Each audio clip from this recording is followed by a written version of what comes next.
Good afternoon. I want to thank the United Nations for hosting today's events and putting the challenge of gender equality front and center on the international agenda. I'm especially pleased to have so many leaders here from the private sector standing shoulder to shoulder with advocates who've worked tirelessly for equality for decades.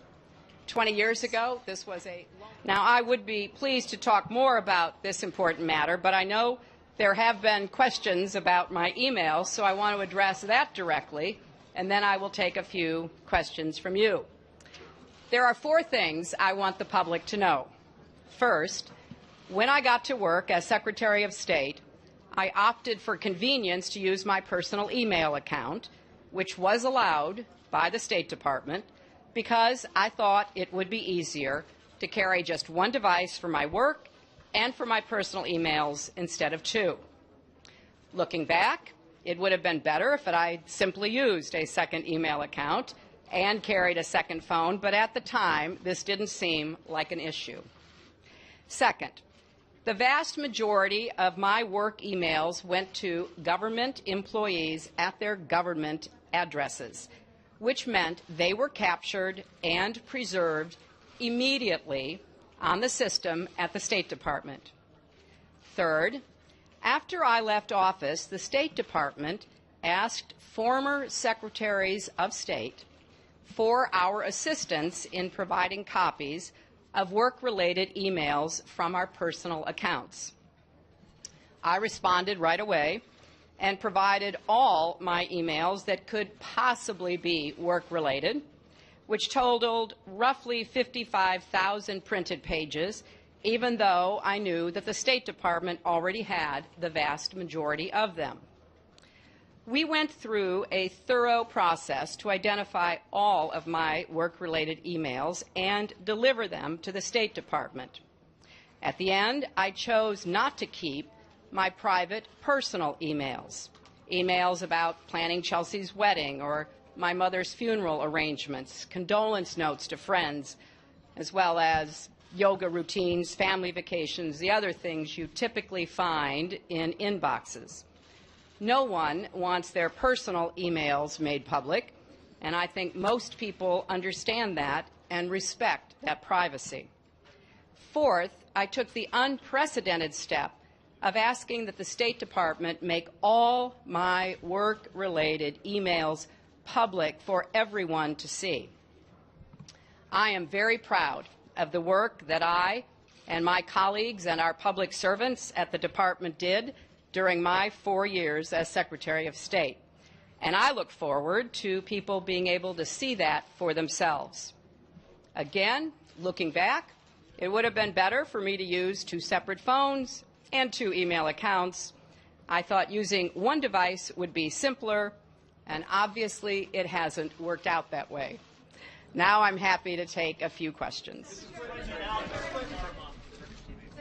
Secretary Clinton, Just a minute. No, I mean, Nick is calling on people. Sorry. Madam Secretary, Kahraman Halis Salik with Turkish Television. On behalf of the UN Correspondents Association, thank you very much for your remarks, and it's wonderful to see you here again. Madam Secretary, why did you opt out not using 2 devices at the time? Obviously, if this didn't come out, you wouldn't probably wouldn't become an issue. And my second follow-up question is: if you were a man today, would all this fuss being made be made? Thank you. Well, I will leave that to others to answer. But as I said, I saw it as a matter of convenience, and it was allowed. Others had done it. According to the State Department, which recently said Secretary Kerry was the first Secretary of State to rely primarily on a state.gov email account.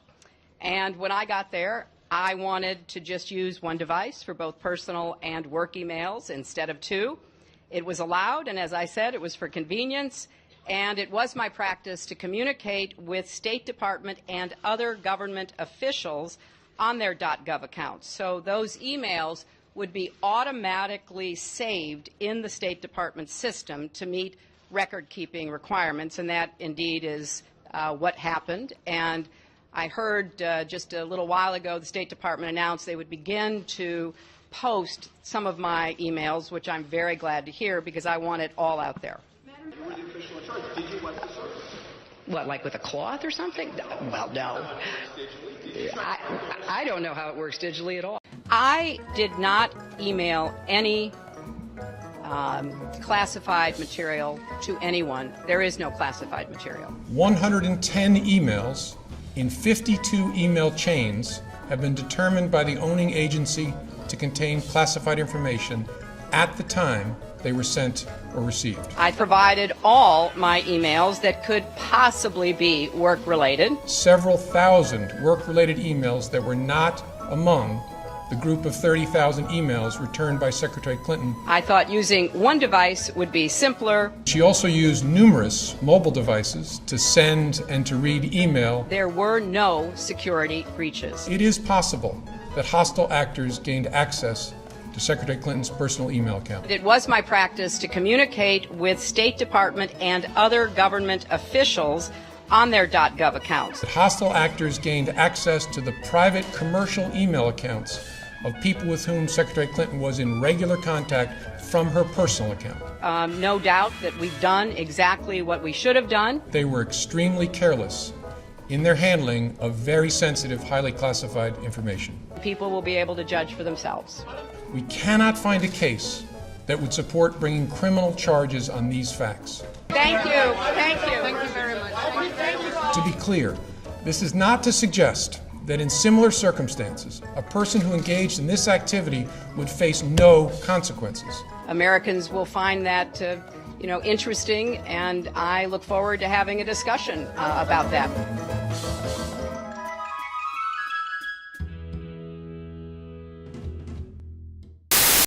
An early morning murder still unsolved weeks later in D.C.'s metropolitan area. The victim is Democratic National Committee staffer Seth Rich, who is just 27 years old. RT Simone Del Rosario is at the crime scene with the latest on the investigation.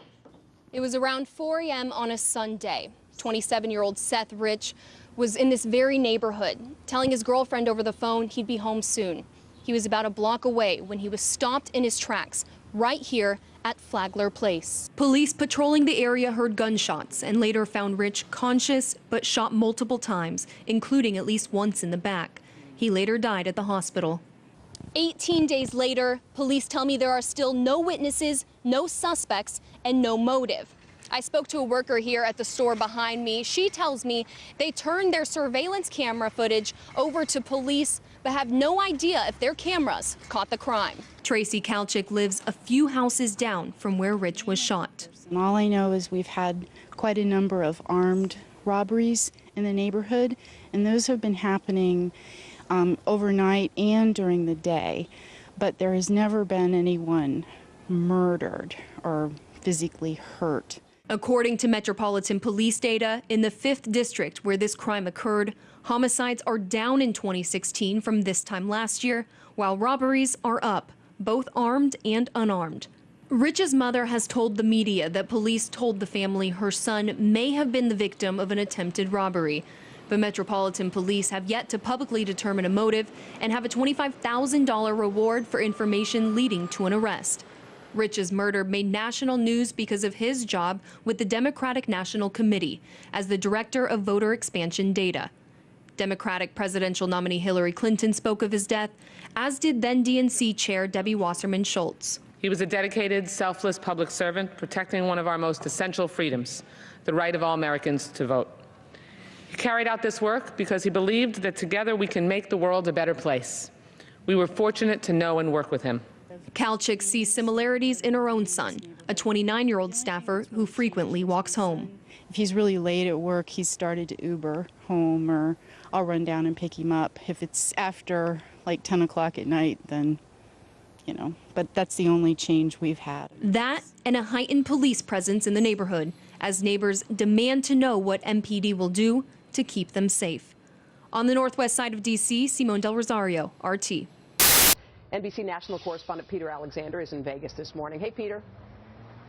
Hey, Hoda, good morning to you from Vegas. All the Democrats, except, of course, for Joe Biden, here tomorrow night. Bernie Sanders, Hillary Clinton going to put their chips on the table. But Biden may be taking a gamble by not showing up at all.